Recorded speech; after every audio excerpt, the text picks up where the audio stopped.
Hello, hello, hello. This is AJT500 slash talented track 98 slash Eloise Wonderwise slash Hilo. And this is the explanation video I have for Light and Fall Zero. At least the two ways I do it. I know there are some other ways to do this fight, and we started seeing some stuff with like Horus now that she's been released, but I haven't gotten to test those yet. So I'm just going off of what I know, and I'll show you kind of how I do it. So I thought about how I was gonna do this video because I actually have two different setups.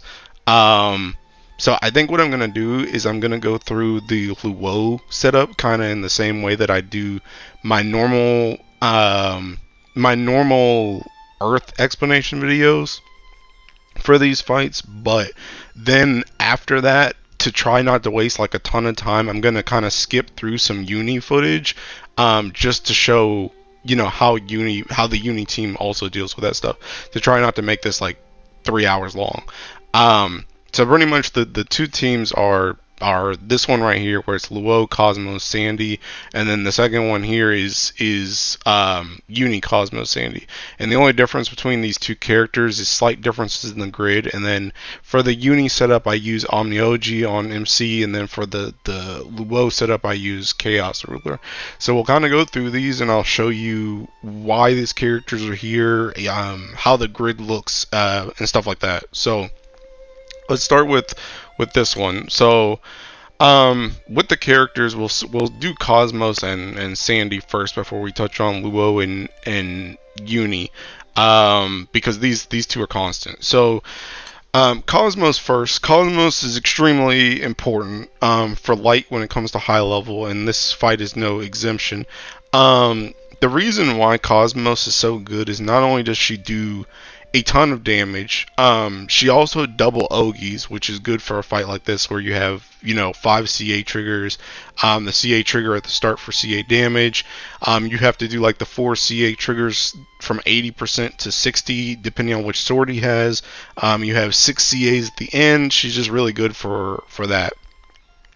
Cosmos as well, if you did not know, once she gets her S3 up, she will activate these two skills depending on what she does during the turn.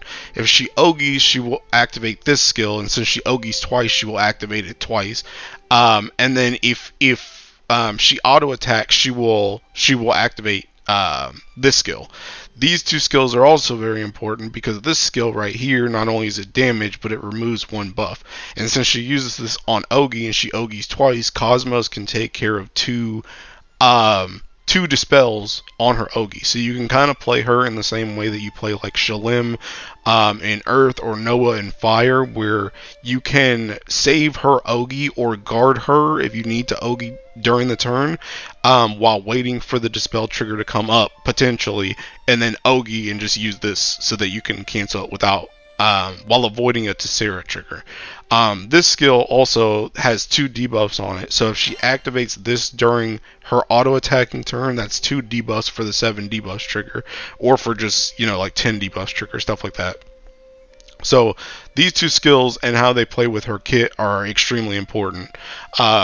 That's the main thing about Cosmos. The other thing about Cosmos as well is this will always set her HP to 50%, and it'll allow you to use both of these skills 2 more times in a turn.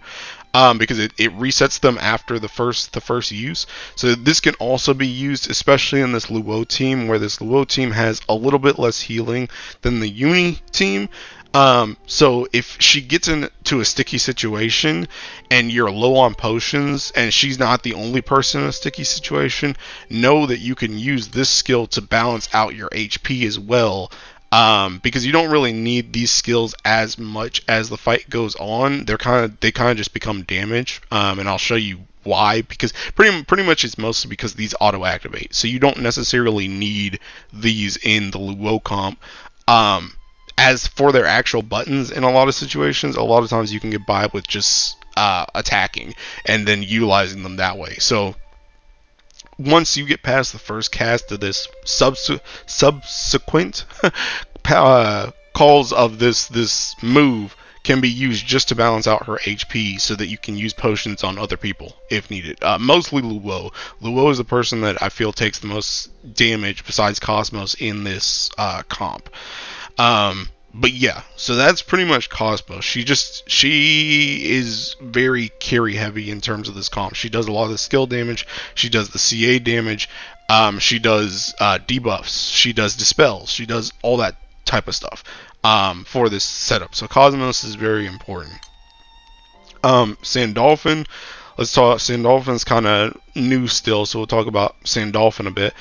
Sandalphon does help with S1. This will go on everyone, which can help with your defense. He also has this 1-turn cut to debuff durations, which is nice for a fight like this because everyone gets debuffs, whether it's from the apples themselves, whether the apples effects once you use them, or just random debuffs you may get. This is good. This is also important too, this bonus light damage, because this will come into play for the hits triggers and just Sandalphon's damage in general. This move right here, the S2 is less important for the debuffs. You don't really need them in this comp. It's more so just for, same for the removing a buff. You don't really need this part as much for this move. This move is used pretty much purely for the hits triggers, so 60, 66, and 99. And you use it in this comp a bit at the start because this comp has guaranteed triple on everyone, so you use this just on turn 1 to make sure that you clear the trigger. And this can be used twice in the same turn whenever you use it. This move right here is also good because this plays into just his kit in general, where he wants this buff up and he wants this buff up at the same time, so that he can activate this down here, where his normal attacks deal 4 hit damage to random foes, aka he gets like flurry on his auto attacks, which means his auto attacks do a ridiculous amount of hits. And then if you pair that with a move like this, where you can essentially auto attack 3 times in 1 turn, he can do a ridiculous amount of hits, which is very important. So you want both of these up at the same time if at all possible. Also, this restores his HP once he uses it, and he will get CA reactivation, which is also really good because this comes into play when it comes to canceling the 6 CA trigger at the very end of the fight. He also gives Revitalize effect at the end of his Ougi, which is good for just helping keep your team alive. He also brings this passive, which is good for, with the Exaltos and stuff like that. So Sandalphon is also just a very important part. He is like I said, your hits monster. He's the 60, 66 hit and 99 hit monster. He also helps with this move in this comp for the 6 having to attack 6 times, because you actually use this move here for the attack 6 times, or else you can't cancel it in this composition. So yeah, Sandalphon is also very important. Now we'll touch a bit about the backline. The backline, I like Faustiva Valentine. This can kind of be whoever you want, to be honest. I like Faustiva Valentine because Faustiva Valentine will activate this, which gives you like attack, defense, and like data whenever you do a full chain. And this team, since it has like 2 characters that can potentially do double Ougis in Cosmos and Sandalphon, a lot of times that you Ougi on this team, it is like multiple people Ouging together, so you can get this effect quite a bit, and it does help for like adding up defense, adding up attack, stuff like that. So I like Faustiva, but this spot is kind of open to whoever you want. And Tico is just here for the blue potion, and it's the light to Co, because full light party. So yeah, that's pretty much it. These characters don't actually see use, so you can do whatever you want with them. Okay, so now let's talk about Woh himself, right? So the Woh comp is a faster, heavier hitting comp than the Yuni comp, and it's a lot of it has to do with Woh himself, right? So Woh, I actually have his wiki page up here, so I want to look at some of Woh's stuff that goes into how he works with this, right? So for one thing, he has this for his S1, right? And this S1, I will say, if it does fall off at any point, don't worry too much, because it's not like make or break for this comp. The main thing that's really good about this S1 is that it gives 30% crit rate, which is good for this team because it is using 3 EFS, so it wants to crit, but it does not hit 100% crit in the grid itself. But Woh, this buff will help you hit 100% crit. So like I said, if it falls off, it's not that big of a deal. Also, the revitalize effect, you also get this from Sandalphon's Ougi, so you don't necessarily need this. This is just more damage, but it may fall off of people during the fight. Just put it up as you can, because like people like, for example, Cosmos, when she starts using S3, she's immediately going to go to 50% HP. So if she drops like at all, you know, below 40%, she's going to drop this buff, right? Same with Woh. Like I said, Woh, I feel like, takes the most damage besides Cosmos, so Woh may drop this buff as well. It's, like I said, it's mostly a damage thing. It's not super important. One of the bigger things with Woh, though, is actually his field. His field gives you this 30% boost to triple attack rate, which makes it so that Cosmos, Sandalphon, and MC bare minimum can hit 30% or 100% triple attack rate. He can also hit 100% triple attack rate if you get lucky with rings and earrings, and I'll show you how all that math lines up in a bit. But his field is also really good. You also get this right here, where it's boost to CA damage and boost to CA damage cap, which can help a bit for the first CA damage trigger, because it can help you do less CAs for that. And I actually have some footage that I'll show you in regards to that, right? You also technically have this remove one buff with Faded Chain. You don't really need this as much because, like I said, Cosmos kind of takes care of it. But if you do have something where her Ougies aren't lining up or whatever, you could use this in a pinch to drop some buffs or to do the debuff trigger. The other important thing is his S2. Not only is this useful for skill damage, but it also does 2 debuffs, and when he auto attacks, he auto activates this, which means that he does 2 debuffs per turn if he auto attacks, which is helpful for the debuff triggers and just doing damage in general. So yeah, that's kind of why Woh's here. That's his kit. So Woh is very good for this spot as well. So now that he's been talked about, let's kind of go through some of the grid, and I'll show you why some of the things are here. So I mentioned that this is a 3 EFS grid. I'll just do a quick flash of the grid and then a quick flash of the summons. I've talked about in a couple videos now how Exaltos work, and you know, the amount of aura that you need in order to hit the Exalto and the Fa. Well, more so the Fa 0 key requirements using Exaltos. So this setup, I do not actually use Woh Summon Backline. I use Grand Order instead. If you wanted to use double EFS and you still wanted to be single-sided, the only thing you really need to do is swap this Grand Order, or you could swap Bahamut for a max Woh summon, and then you would still be able to use 2 EFS single-sided with the new primals. But so if you are either have a friend summon or you are using a main summon 170% Zeus, you can still hit your Fa 0 key requirements with 2 EFS if you make that change. I just am using 3 EFS, so I didn't need to put Woh in here. So for the grid itself, as I mentioned, 3 EFS, so these are stuck in here. My Ultima is Sword because I have MC who is Sword because they are on Chaos Ruler, and then you have Sandy and Cosmos.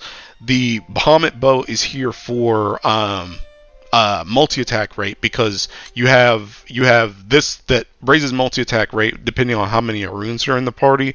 So you have Woh himself, you have Cosmos and Sandy both count because they're like primal. Festiva does not count, Tico counts. And then MC counts. So you get about 20% off of this bow. Then Draconic right here. And then you have in here, I also use Celestial weapon here for the defense and the HP. I use my Opus, of course. This is the I'm using normal attack stuff. This also does the normal attack Fa 0 key, so this gives you some multi-attack in here as well as amplifying normal attack damage, then just 2 PNS. For these last two slot ins here, I do have one Woh Fist, and then this slot in I feel like is kind of up for debate. I personally have come to like this weapon just because of the defense and the HP that it gives. Also, this garrison is kind of nice for this team because I do feel like that this team does take some damage in certain spots, especially depending on how much you are mashing. It can take a decent amount of damage. You also get the light tempering because this team does do a decent amount of skill damage. In this spot, I have also pretty much, I feel like this spot should be a defensive weapon. So I've tried stuff like a second Woh Fist. I've tried stuff like the Taco dagger here, but I just like this one. I felt the most safe when I used this weapon, so that's what I stuck with. My main hand is also this Noah dagger. This helps you to get close to 100% crit where you were at 79%, but then remember, again, with Woh's buff, this is 30% crit rate, so this will get you to 100% if you have his buff up. Also, this is important because this dagger main hand gives you bonus light damage effect, which will help for your 60 hit trigger during the 55% trigger Gauntlet, because Sandalphon does not use his S2 for the 60 hit there. You use his S2 for the attack 6 times because you can't cancel it unless you use that move. So once you get to 60 hits, you need to Ougi beforehand to get the bonus light damage effect on everyone. And then for 60 hits, you can just press Cosmos 1 and attack, and you'll do enough hits because of Sandalphon's flurry plus everyone having echo. So yeah, that's how this grid works. Then for summons, I do this single-sided, so the other side is Zeus. The only reason I'm not using my Zeus is because this my Zeus is still not finished because we're still in the middle of anniversary, so I don't want to finish it yet. I didn't have enough copies to just finish it outright, so I'm waiting just in case I get dupes. So right here, you would technically have 170% Zeus. If not, you can just use Lucifer here and then use Zeus in the friend summon. 000 is here for not only the amp, but it also gives you CA reactivation if you need it on MC. This is mostly used for just the 35 mil hit trigger in the 55% Gauntlet. I use it there, and then I use it to cancel 99 mil later. Bahamut is here just because I like using summons, and summons come back faster, plus summon call damage, which is nice. Bubs is here just to boost MC. This also gives MC guaranteed triple attack at once the stacks start going up. Plus you can just use him for damage or debuffs if you need. Quilin is here exclusively for 12 skills. That's really it. And then Metatron is here because Metatron, and then like I said before, Grand Order is here just to amp. And then if you were using 2 EFS, then you would use Woh Summon here instead. So that's pretty much it when it comes to the setup for, MC. So MC also uses these skills. Stall is stuck. Clarity is clarity. Bleak Disorder is here because not only is it debuffs, but when MC attacks and there's, 12 debuffs on the, 12 debuffs on the boss, this will auto activate on their auto attack, so they will do three debuffs if they auto attack, and there's 12 debuffs already on the boss, because they'll auto activate this. And then Celestial Genesis just helps for getting your charge bar in the right place at the right time. So yeah, that's pretty much this setup for Woh.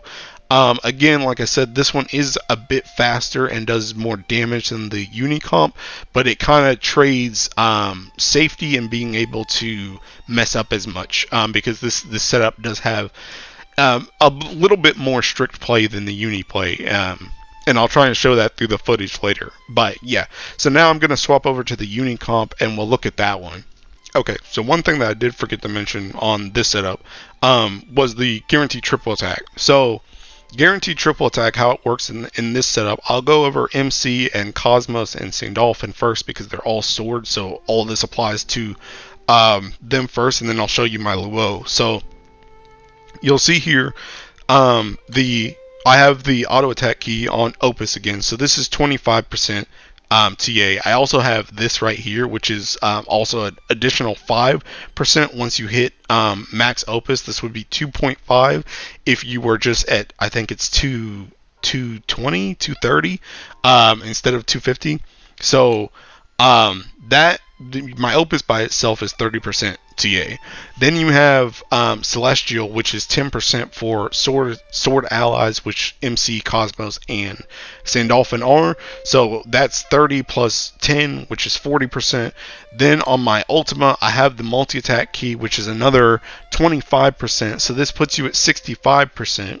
Then I mentioned before that the Bahamut bow gives you an extra 20%, which is was that this was 65%, so 85%.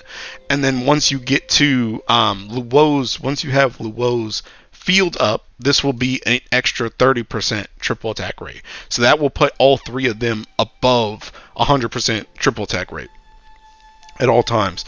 Also, just to note that again, Bubs as his stats go up would give MC more triple attack rate, but they don't even really need it because turn one, all three of those characters will already have 100% triple attack rate because Luo's field goes up turn 1 and he uses it turn 1. So all three of those characters are already 100% triple. Now for Luo is a bit different because Luo is not a sword ally. So Luo is only getting the 30% from this.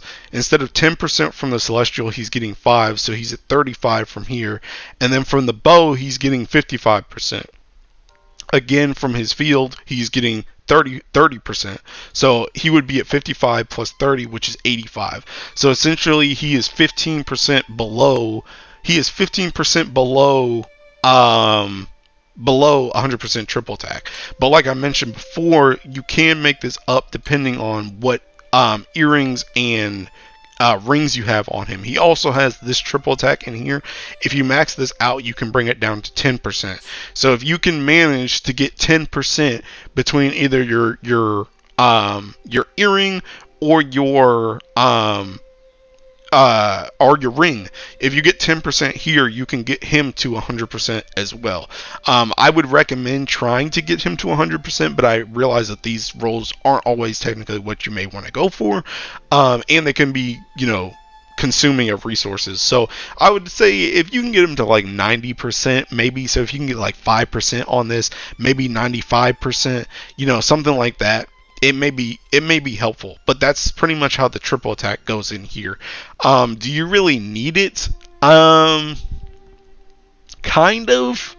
Technically, if you don't get 100% triple attack rate, your opener may need to change, because I use Sandalphon S2 on turn 1.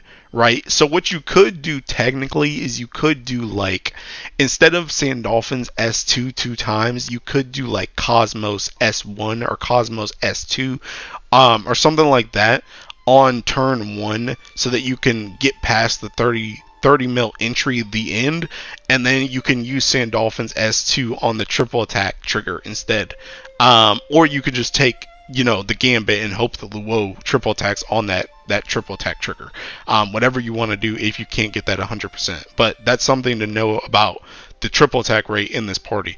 It's also worth noting that if you do hit 100% triple attack rate, like I said, from turn 1, since his field is up and his field never goes away, your entire team will consistently always have 100% triple attack rate for the rest of the fight. So that's just something to know for the other triggers or just doing damage in general.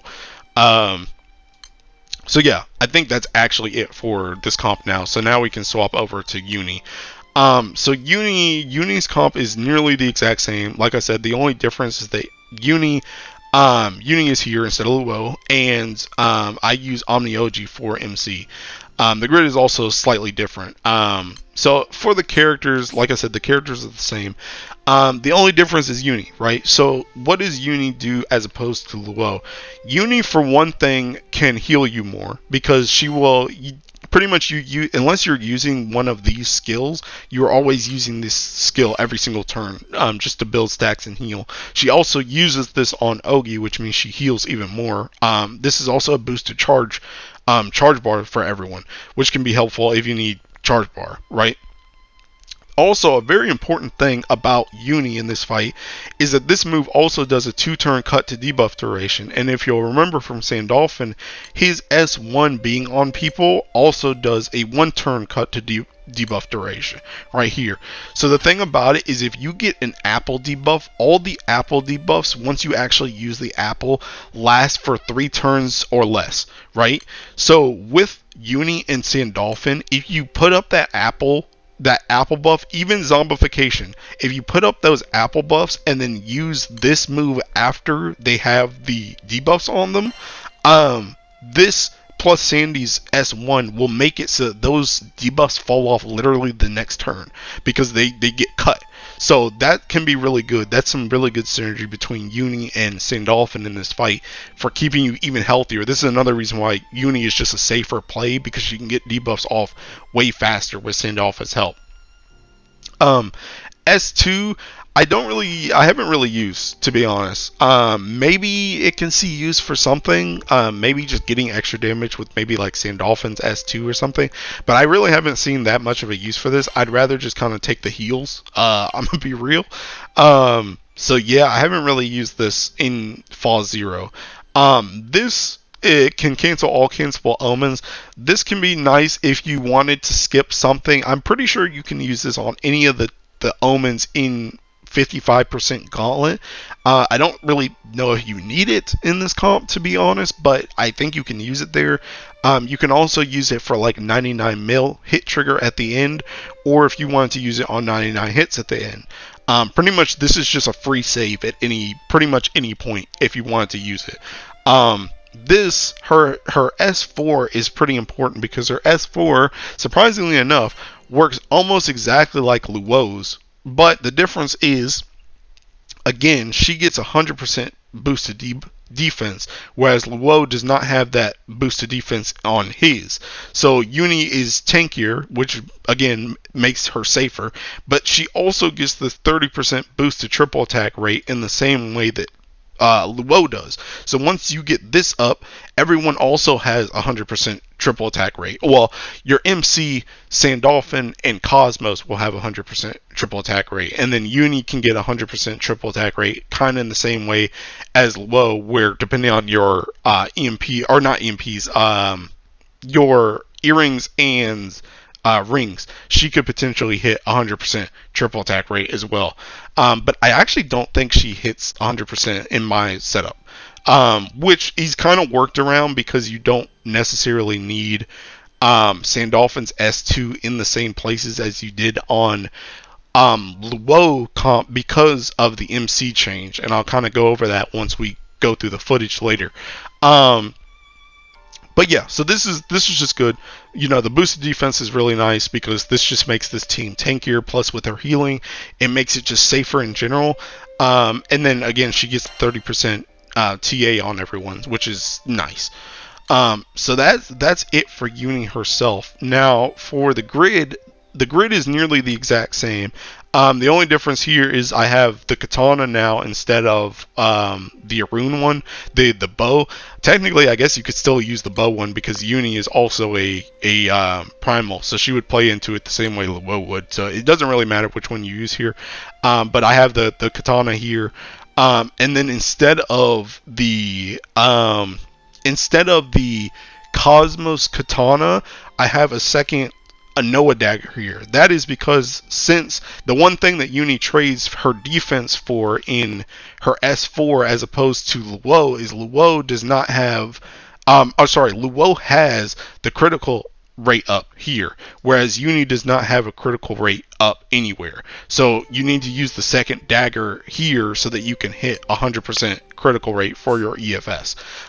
So that's why this is here, and because you don't need the garrison as much from the Cosmos katana, you can just use this instead, which is fine. The summons are the exact same. Again, if you're using 2 EFS instead, you can swap out Grand Order for Woh summon or Bahamut, whichever one you want to swap out. Now, the other thing about this, well, actually, let's go over triple attack rate again. So triple attack rate is pretty much the exact same. The only difference here is that MC is now also not a sword ally. So you're getting, we'll go over pretty much Cosmos and Sandalphon. Once you get Yuni S4 up, they will have 100% triple attack rate. Before then, they do not have 100% triple attack rate. They would have 30% from here, 10% from here, which is 40%. Then from here they would have 20%, which is 60%, and then from here they would have 85% because it's the same multi-attack. So they would have 85%. Then once they get Yuni S4, they go over because that gives 30%. For MC, they get 30% here and well, I guess MC and Uni, they get 30% here, then 5% here, which is 35%, and then they get an extra 20% here, which is 55%. Now, the difference with MC is MC does have Bubs. So once Bubs gets maxed out, once Bubs gets max stacks, they will also hit 100% triple attack rate. So they can hit 100% triple attack rate before Uni can, who is stuck at 85%. Or she's stuck at, what is this, 55%? Yeah, 55% before her S4 goes up. The difference with MC though is MC is on Ougi. So this, once they use this, they will get triple attack rate boosted, which is also 50%.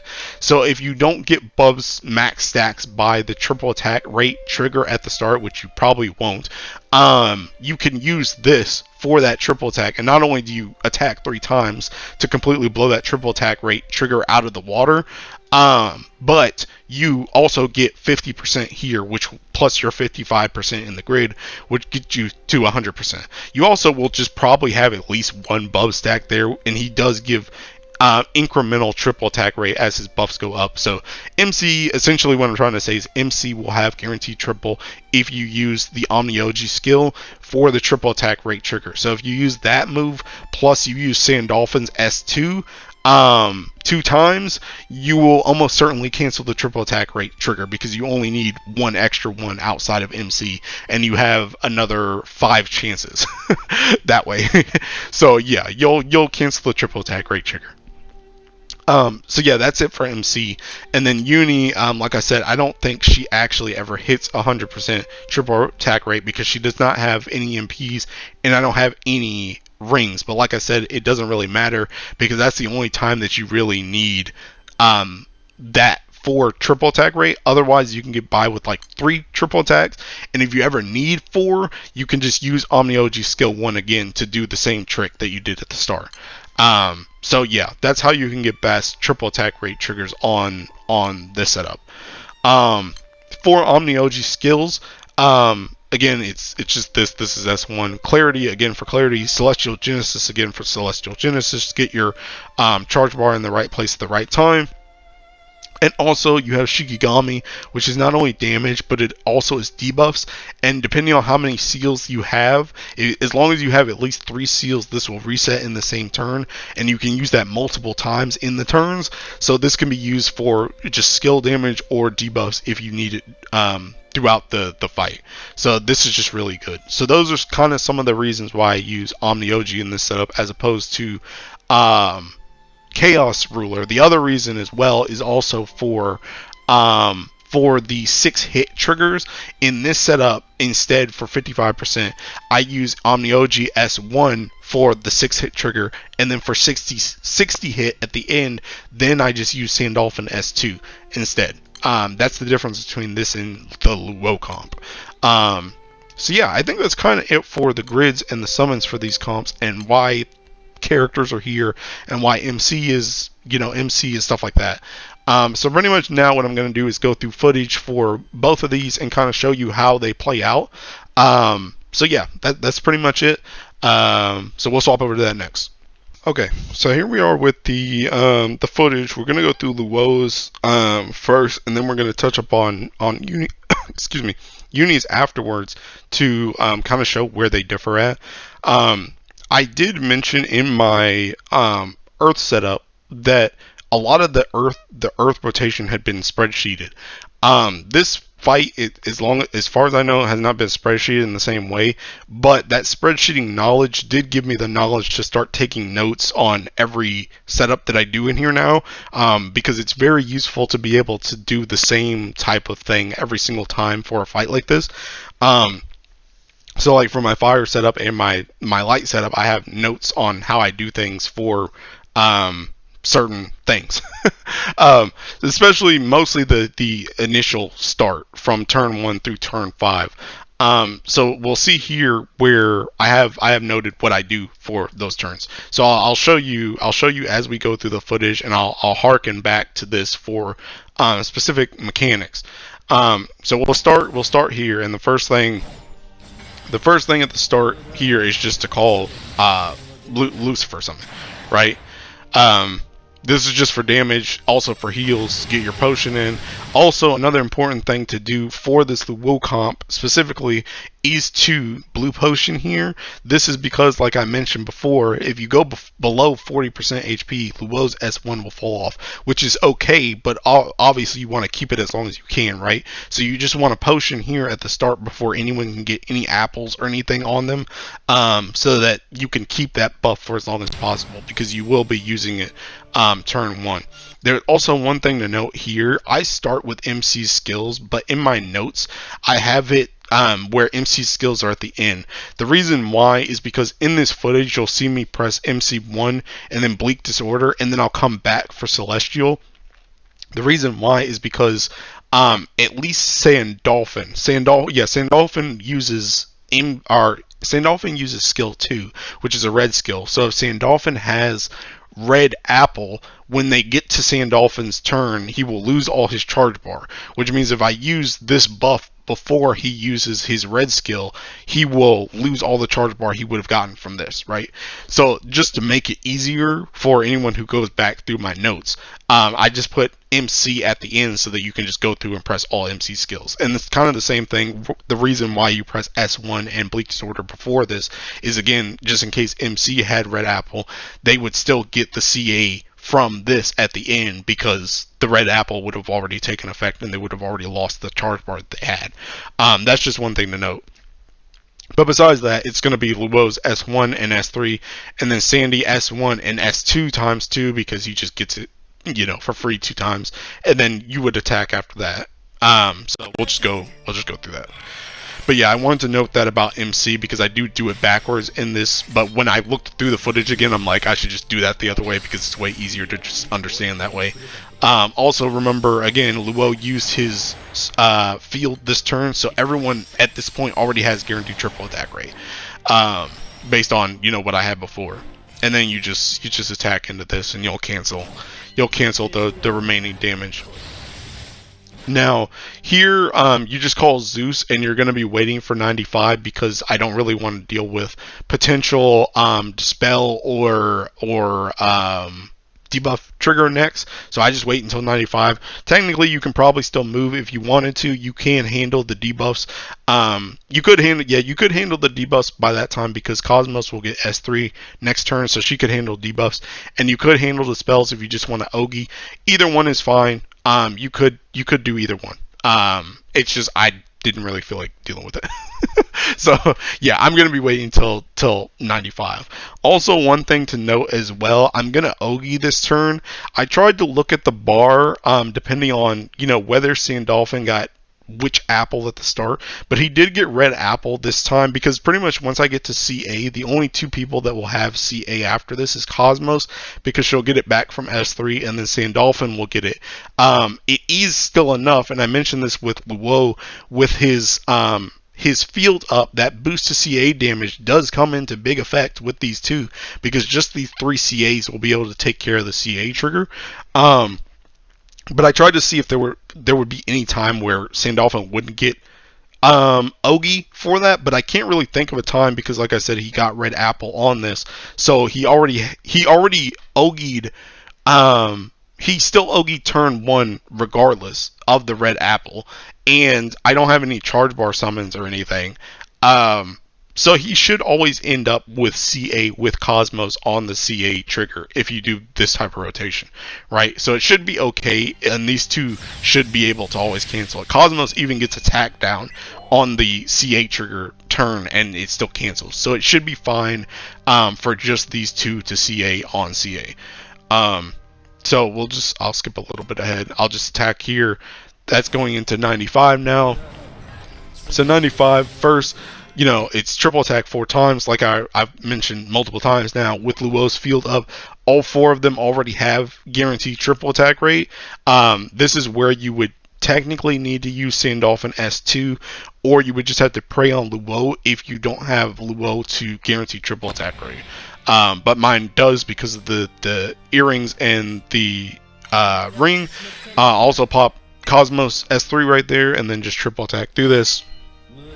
Then next, like I said, for the CA, only these two have CA, but even with Cosmos having an attack down, it's still enough to cancel that trigger, so go on through with that. And then skill damage here, I just use Luo S2 and Cosmos S1. Like I said, if you wanted to, if you were, what was I saying before? Oh yeah, if you don't have guaranteed triple attack rate on Luo, technically you could save Sandy S2. But wait, you could use, what am I trying to think of here? I don't know what I'm trying to think of. Oh, no, okay, I got it. So Sandalphon's S2, if you don't have guaranteed triple attack rate on Luo, and you needed to use it for the 4 triple attack rate, what you could do, since I only use these 2 skills on skill damage trigger, you could use Cosmos's S2 on turn 1 to help with your damage on that turn, as opposed to Sandalphon's S2. That's what I was trying to say. That's what I was trying. It has to do with like 3 different turns and buttons for each of those 3 turns. So yeah, that's the reason why I got confused. But yeah, and you could also use like MC S1 on this part too if you needed skill damage. So yeah, that's not really that big of a deal if you need to use one of these skills turn 1 instead of Sandalphon's S2. You could also use Bubs on that turn as well, just to amplify your damage a bit. Actually, I don't even think you have Bubs' thing here, so I don't think that it would work. So yeah, no, that wouldn't work. But here, pretty much from here until 80, it's just going to be debuff and dispel triggers. Again, with this team, you don't even actually have to press a button, because these, you know, MC will do 3, Luo will do 2, Cosmos will do 2, which is 7 debuffs here. So you don't actually even need to press a button for debuff. And if you get dispel, Cosmos just needs to Ougi, and she'll do 2 dispels because she has her S3 up. You'll see me here, I want to Ougi because, so one thing here is you may think like, okay, why are you like guarding Cosmos? Why, or a better question is, why are you even Ougiing on this team? The reason why you do need to continue to Ougi on this team, even if you don't want to use Cosmos, is because Sandalphon's S1 is extended every time he Ougies. So to keep this up throughout the fight, he does need to Ougi. So in certain places where you don't want to Ougi for Cosmos, for example, like here where I'm waiting just in case there's a dispel trigger next, I will guard her so that she doesn't Ougi with everybody else, and the next turn, if it's dispelled, then I can Ougi. You see what I'm saying? So that's kind of why you need to continuously Ougi, but you still need to hold on to Cosmos's in particular, because she is your dispeller. So you may need that if there's a dispel trigger, like this. Exactly.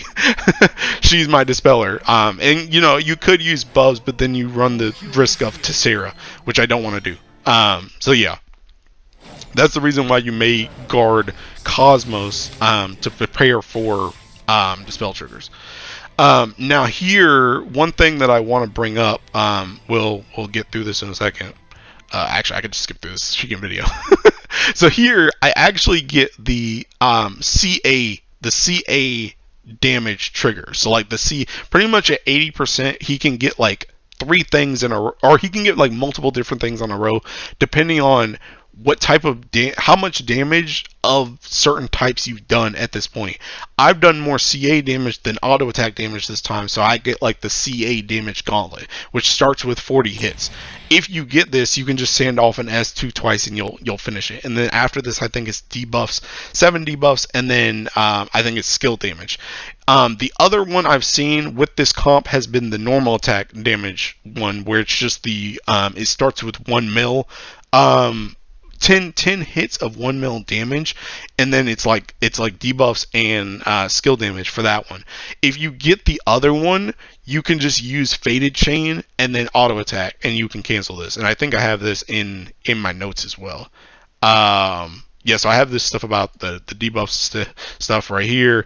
Yeah, so 80% if 40 hits, Sandy S2 times 2. If 1 mil, 10 hits, use Faded Chain. Also, you can use, Summon Call and Normal Attack. Cancel the other two as you see fit. So what I mean by that is cancel the debuff and the skill damage. You can just cancel that with whatever skills you want to use for those triggers, for skill damage or debuff.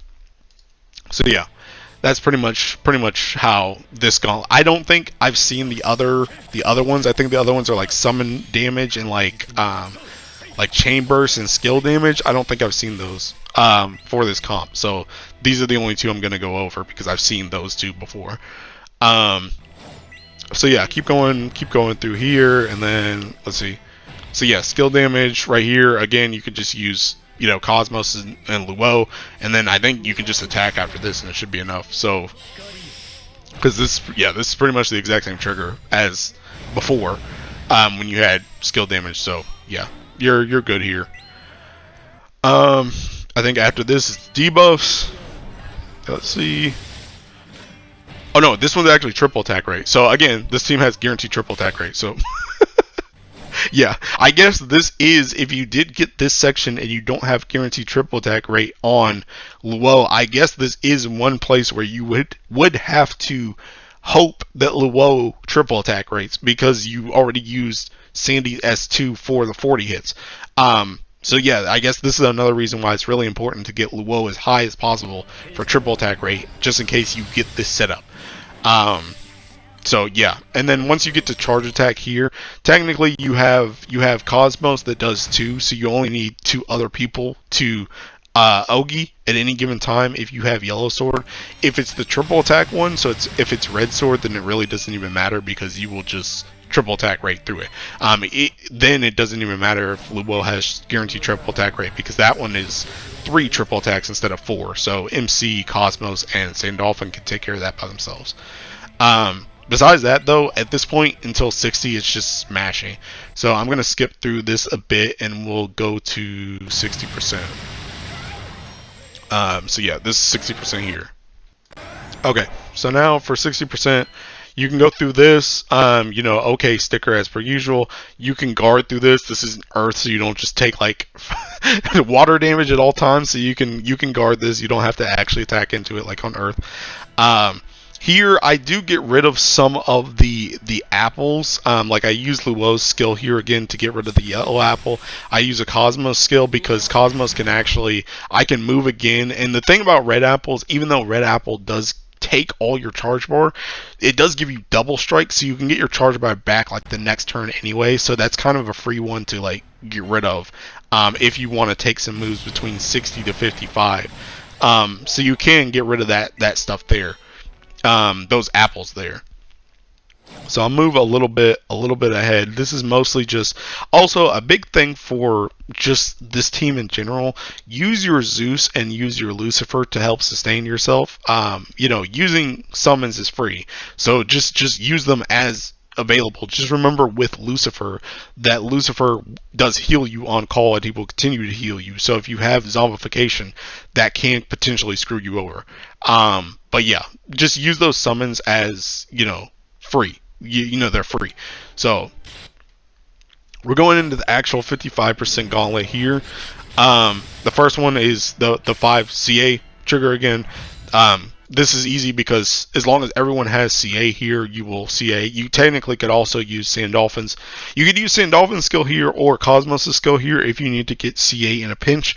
But Cosmos will always CA twice once her S3 is up, so this is already 5 chains. But you could also use like Sandalphon S2 if you needed a CA reactivation there. So this is pretty easy. Just go on through that.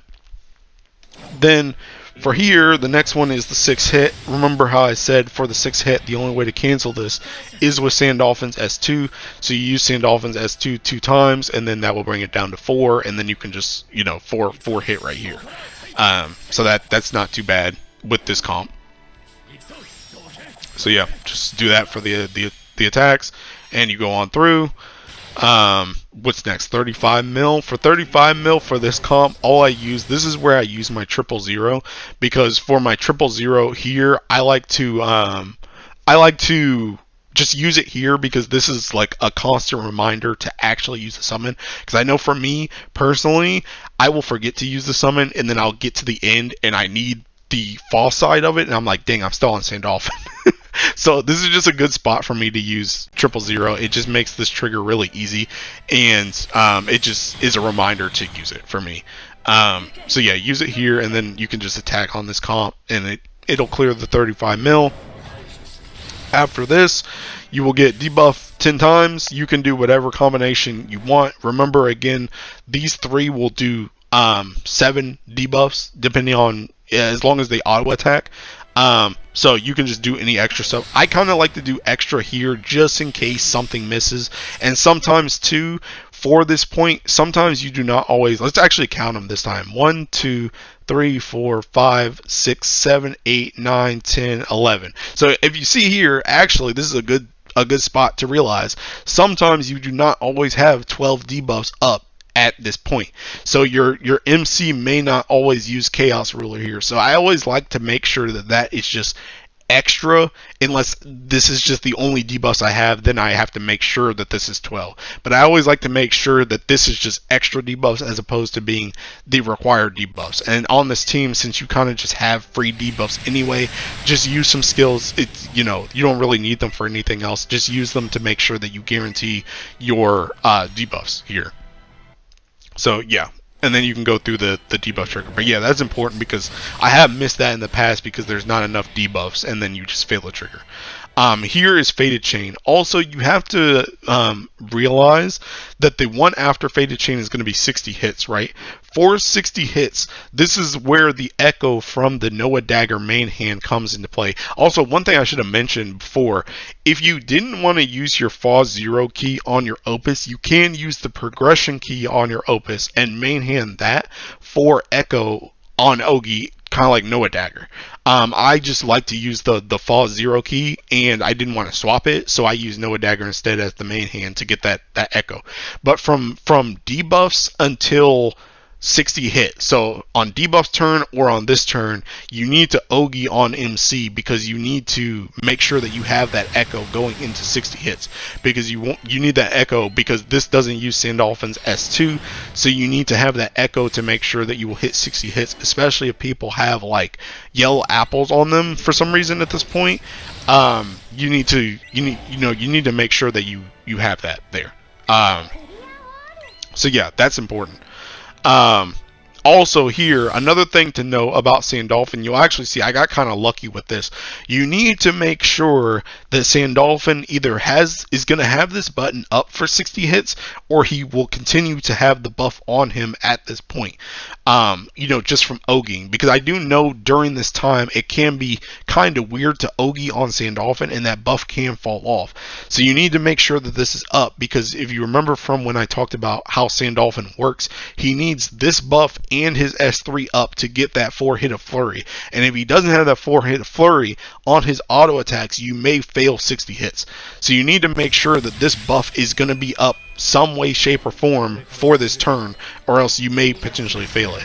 I also use Cosmos S3 there. I don't think it really matters because with the echo from Sandalphon, Sandalphon's S1 plus the echo from MC's Ougi, you should have more than enough echo plus the skill damage follow-ups to cancel this regardless. But I just do it for safety because it is pretty much free. But yeah, that's how this team cancels 60 hits. Now, going through the rest of here, the only thing that happens from that Gauntlet to 20% is dispel triggers and debuff triggers. Dispel triggers can be handled with Cosmos, and you'll see actually here in Cosmos didn't have enough CA, but this is where Celestial Genesis actually came into play, because otherwise I would have needed to use Cosmos's S3 here in order to get enough charge bar for the dispel. But I can use Celestial Genesis here to get the charge bar up, and then still, you know, Ougi with her here. So that's where I said where Celestial Genesis is good to get your CA in the right place at the right time. But again, the only triggers going through here are CA and debuff triggers. And I think you'll see maybe this turn or next turn. This turn, I use Cosmos's S3, like I said, to, you know, equilibrium her HP so that I don't need to use a potion on her if she gets like super low. And you can just use all these skills. I like to do that on turns where she doesn't actually need to dispel, because then you can use all her skills freely without running the risk of running into a Tessera, because you're going to use S1 twice, which would dispel twice, which could potentially lead you into Tessera. And then you just used your S3 and 2 of your S1s, so you're losing buttons for the Tessera trigger in the first place. So it's good to use those in those like off turns if you're going to use her S3 if possible. Obviously, if she's going to like die or something, you may need to use it during one of these turns, but yeah. You also, during this time, you can freely guard on like Woh or MC if you feel like you're going to take too much damage. Because for me, I did start to run out of gas a bit here when it came to potions. So between summon calls and like the revitalize effect on Sandy, you know, if you're running low on HP, you can guard with Woh or MC, because you don't really need them for a lot of stuff unless it's like the debuff triggers, right? So again, just continue to go through here. I'm going to skip through some of this because it's just dispel triggers and debuff triggers. So I'm going to go through to 20%, and then we'll get to 20% here. Now, one thing to note for 20% is going into 20%, I always like to have a faded chain if possible. You'll probably have it anyway just because Cosmos is going to be Ouging and stuff. And you're going to be wanting to Ougi on Sandalphon for his S1. This is also another very important part, because coming up to this 20%, you kind of my thought process is you want to have faded chain going up to this point, because once you cancel your labor, the next thing he's going to do is immediately going to a faded chain trigger. So you want faded chain there, but you also need to Ougi up. You also kind of want to have 100% Ougi after you use that faded chain, so you can start building up the next faded chain for the faded chain triggers after that as well. You know what I'm saying? So you kind of want to go into this with faded chain and 100% Ougi. But the other thing you have to realize is if you get 66 hits on this part for your labor, you need, again, Sandalphon's S1 to be up. So you need to be watching his S1, or at least the cooldown on it, coming up to 20%, just in case you get 66 hits. So that you don't have to blow Quilin on 66 hits just to get Sandalphon's S1 back up. You see what I'm saying? So that's something to be aware of going into 20%. Another thing to be aware of is to have Sandalphon's S2 going in here. This is also another reason why it's important to have, you know, 100% charge bar going into this, because you may also get 6 CA, and if you get 6 CA, you can use Sandalphon's S3 with everyone else CAing to cancel 6 CA, and then Quilin is just 12 skills, so you just use Quilin as necessary, right? You can also use like Cosmos stuff and Sandalphon stuff, because you get like double activations of that, right? So that's some of the things to think about as you're going to 20%. Just make sure that Sandalphon's S1 is up, that you have his S3, and then you have his S2. Those are like the three most important things to have. Technically, you could get around 6 CA because you could 000 to re-roll it, but I feel like you kind of want to go in there with 100% charge bar as well, for that part, just in case. So I'll skip through this. You know, you hit your OK sticker, and you'll see here that I'm actually, so you'll actually see here that I check Sandalphon's buff here, right? And you'll see he has one turn, and this is the turn before the labors come up. So if I don't Ougi here, he will lose this buff next turn, and then if it's 66 hits, I will not have this buff, right? I will not have this buff, and you saw it right there. It flashed for a second. He has 5 turns left on this. So if I do not Ougi on Sandalphon this turn, I will not have that buff for a potential 66 hit, right? So essentially, I'm forced into Ougiing on Sandalphon this turn. And then I think I guard MC. Actually, I think I take this guard off. I think I like go back on this. Maybe. Let me see. Yeah, I do. I just say screw it. But I think I also do that just to make sure that MC will get the echo on everybody just in case 66 hits. But yeah, so that's the reason why, like I said, you have to keep track of Sandalphon stuff. And then you'll see, what do you know? 66 hits. So if I had taken the chance and not Ougied on Sandalphon there, I would not have had his buff for this hit. But now that I do, I can just press his S2 twice and I can cancel this trigger a lot easier. You see what I'm saying? So that's why it's very important to keep track of that stuff on Sandalphon, because he is very key for that trigger. You see what I'm saying? So now I'm just good, you know. And technically now as well, I can start, you know, building up. I can just not Ougi this turn, and then I can still build up Ougi on MC and Sandalphon for next turn once the Faded Chain comes up, and then still Ougi into it. You see what I'm saying? So it's just very important. Keep track of those things, because they can.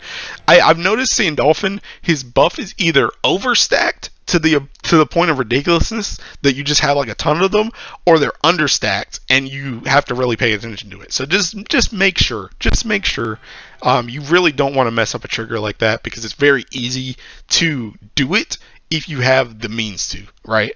So yeah, so we're waiting for the other labors to drop here.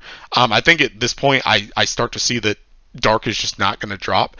And I think Dark was what? Dark was just deal bonus damage to random element. So I'm like, I can take this. This isn't really, you know, pretty much if it's not defense or the charge diamond one, you can kind of still continue to move. So once I see that Dark is probably just not going to drop their labor, I just decide, okay, let's just move. Right? So then we get this Faded Chain trigger, and like I said, here I want to start Ougiing to get my Faded Chain back up, you know, for triggers in the future. Also just pop the Woh's thing there, for anybody who has it off, you know, and then go into the next turn. Let's see, I think this is already, so yeah, this is already 99 mil. For this, I have the follow-up of 000. I don't actually really need to use that follow-up at any other point before now, so just use it for 99 mil and then just continue doing damage. I think next turn will also, I think, yeah, I use all this stuff because I realize that he is one charge diamond away, and next turn he's going to do another Faded Chain trigger. So that's the reason why I start popping all this stuff here, just so I can Ougi enough to get my Faded Chain bar back up, because I kind of missed some turns here because I was waiting on Dark Labor, but people already noticed that labor wasn't going to get finished, so they started moving before I did. So I'm kind of behind in terms of turns here, so I kind of just start to needing to use stuff, and I just use like all my skills because I know I'm going to come up on a Quilin soon for the 99 hits. So yeah, you'll see here Faded Chain, you know, use summon, use Faded Chain, go through here. The next thing is 99 hits. Here just use Quilin, and then you can just use Sandalphon, and this is pretty simple enough. He cancels a ton of that. That's like 30 plus hits right there. Yeah, pretty much I don't even really need to use any more skills here. I just kind of start nuking stuff, honestly, because this is kind of towards the end of the fight, so I just start nuking stuff, but you don't even really need this. If you just auto attack, this would be good. Another thing to note too is if I don't use this stuff, the next thing is going to be another Faded Chain trigger, and I'm not going to be able to get that Faded Chain in time. So I just blow everything here, and this is pretty much essentially my last turn. The next turn I just, you know, use whatever else is up, and I would just attack. Because after that, yeah, I'm just kind of done. I'm just kind of done. I don't really have any other stuff to use, and people are gonna start dying. Technically, I could guard this, but people would probably start dying to it. So yeah. But yeah, that's pretty much it for the Woh comp. Pretty much how this one goes through it. At this point, yeah, people just finish it off. So yeah.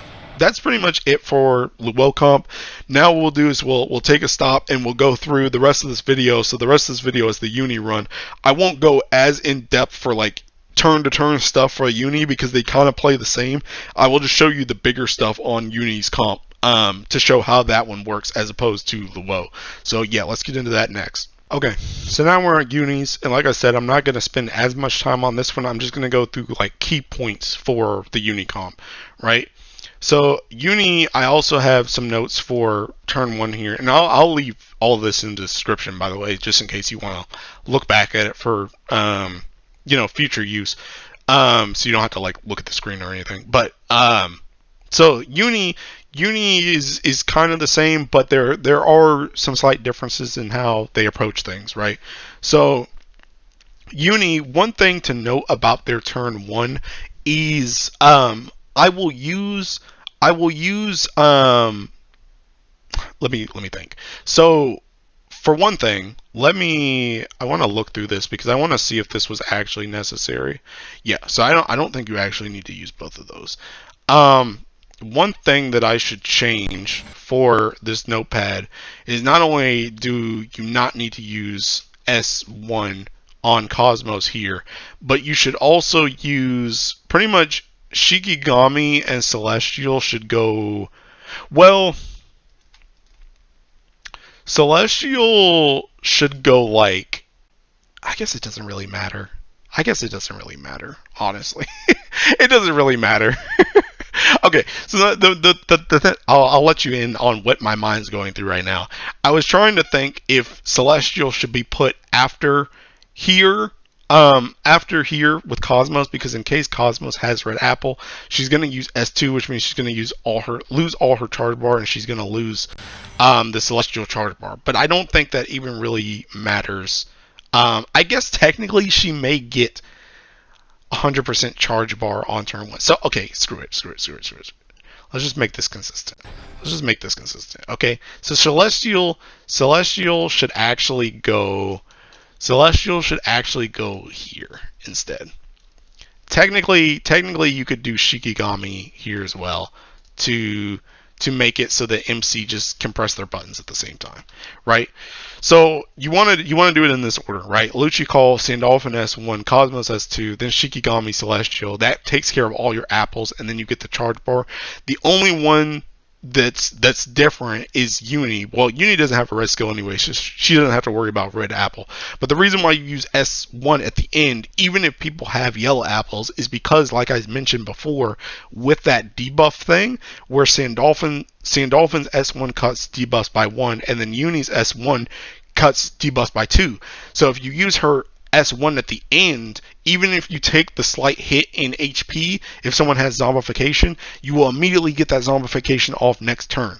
So that's the reason why you want to use Uni's S1 at the end, as opposed to using it like second or something to make it so that you heal, right?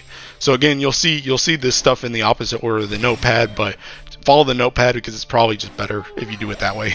Honestly, just to make it so that people get charge attack and stuff like that. But yeah, so you'll see here with stuff like this zombification, this will be gone next turn once once people attack, because Uni see like how it's gone right there, like that's good with Uni's S1. So yeah, Zeus again for this, and you can also, because Uni S1 plays into whenever Cosmos gets hit by like a support skill from someone else, she will get a cut to her S3, so she'll actually get S3 up faster here. So I guess it is kind of optimal to use the Celestial after Cosmos' thing, because she could have probably Ougi turn 1, and you could have got Ougi back up from her S3 here on turn 2. So yeah, I guess it is probably better the other way to do it. It's more logical that way. So yeah, she gets S3 here, and I actually don't even know. So yeah, I don't even use it here. I Ougi this turn, and then I use it the next turn afterwards. But you could have used it a turn earlier if you had done it the other way, most likely. Anyway, all that aside, so now for triple attack 4 times. Now the difference here is, you notice the Sandalphon has not used S2 in this comp yet, because I need it for this triple attack, because Uni does not have guaranteed triple attack. No one has guaranteed triple attack rate at this point, actually. Yeah, no one has guaranteed triple attack rate at this point because there's no Uni S4.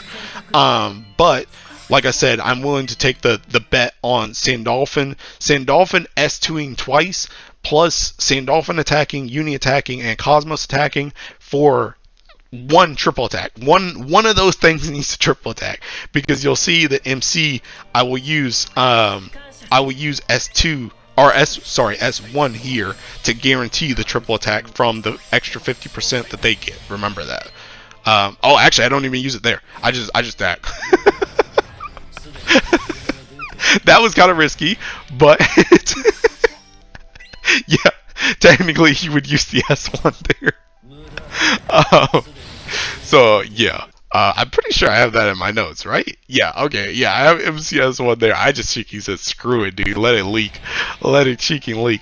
So one thing here is I actually do use Bubs here for the skill damage. I don't even think you really need it, to be honest, but I do use Bubs here. Bubs, and I think I used to use Faded Chain too, just to make sure the skill damage would hit, but I don't even think you really need it. So I think I just Bubs here for the skill damage, and then just use Cosmos skills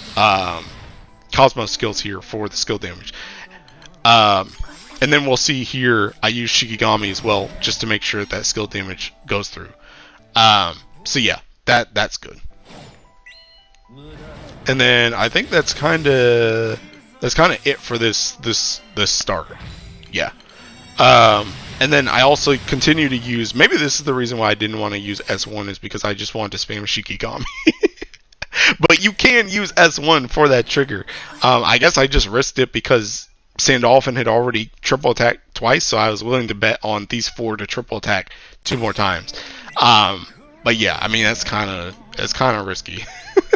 It's kind of risky to do it that way, but I guess it kind of paid off because I did want the stacks for that Shikigami, those double Shikigamis there. So yeah, I guess you can kind of do it either way. I guess whichever is more comfortable for you.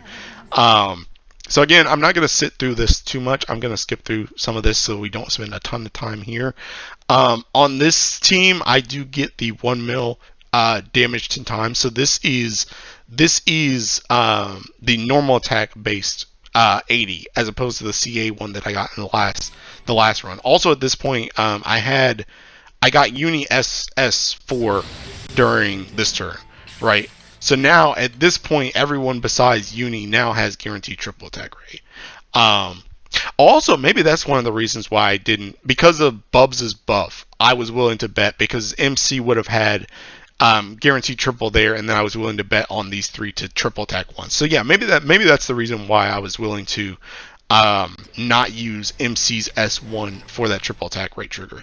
Yeah, that's true.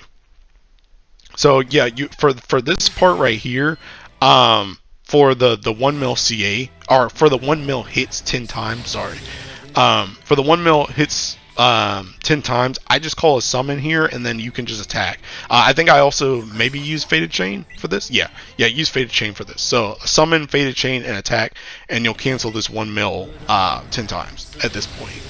Because remember, you are also getting some damage buffing from Yuni's S4 as well. I think I use this just to make sure, but I don't really think you even need that. Be real.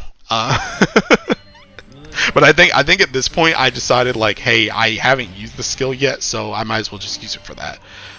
So I guess that's another good thing that you could use for that 1 mil 10 time trigger, is you could use the S1 there. Debuffs, still kind of the same thing, where you can just use whatever is available to you on this part. Also note that when MC has their S1 up, they will also debuff 1 time on their auto attacks. So that is one debuff that you can get by with as well. You could also technically, if you needed debuffs, you could use Sandy's S2 here for 4 debuffs total. You could also use that. And then I think I just start spamming Shikigami. Do I tank this? Maybe I tank this.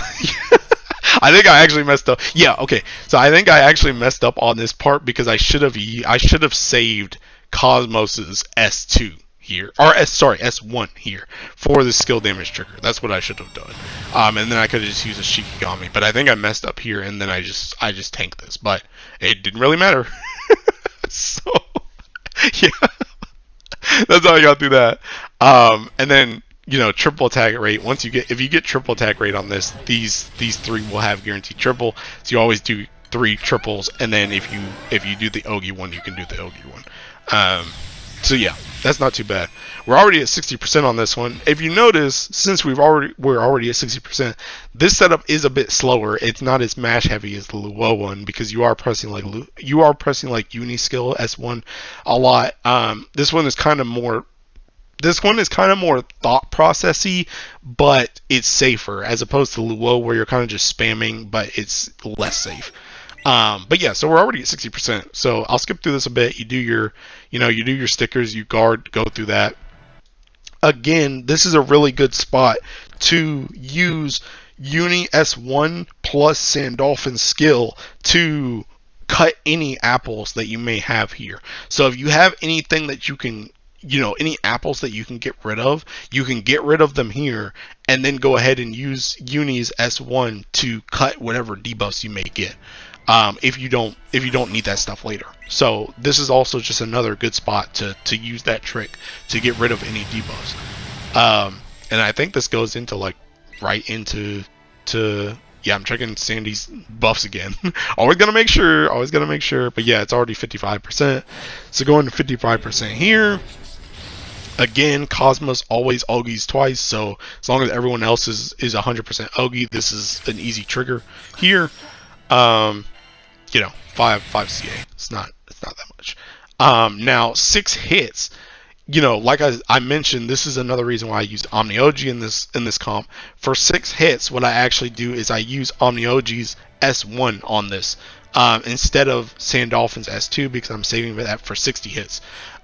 So here I will use Omni Ougi. They'll get triple strike, so that'll be 3 hits, and then 3 hits from here. So that's 6 hits for attack 6 times, and then again I use Yuni's S1 at the end to make sure that this zombification goes off really fast. For 35 mil, it's still the same train of logic. I use the 000 here. I think I may use one of. Oh no, okay, I don't use any other move here. So yeah, just attack on this one too. After 000. Then debuff 10 times. I think you can use. I think I actually use Bubs on this one, because this doesn't have Woh, so this has less debuffs just coming out of the party. I'm also not using Chaos Ruler, so I don't have as many debuffs in general. So this is where I use Bubs just to debuff extra, right?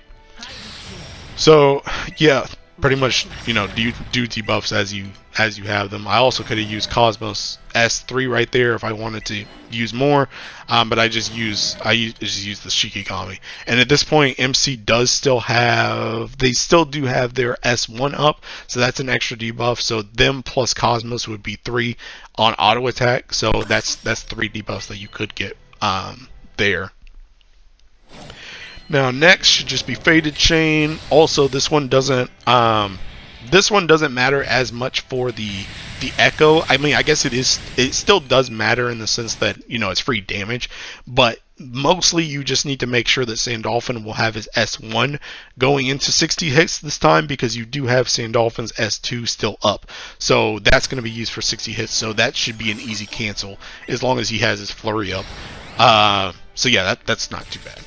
So cancel Faded Chain, and then you just go into 60 hits, and then here he has this blind, so I just make. I don't even think I actually get rid of this. I don't remember if I get rid of this or not. I was just doing crap on this Uni run, bro.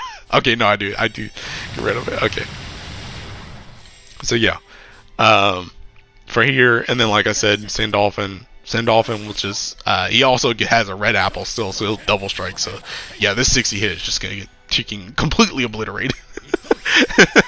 That thing is just gone. So yeah, 60 hit, not too bad.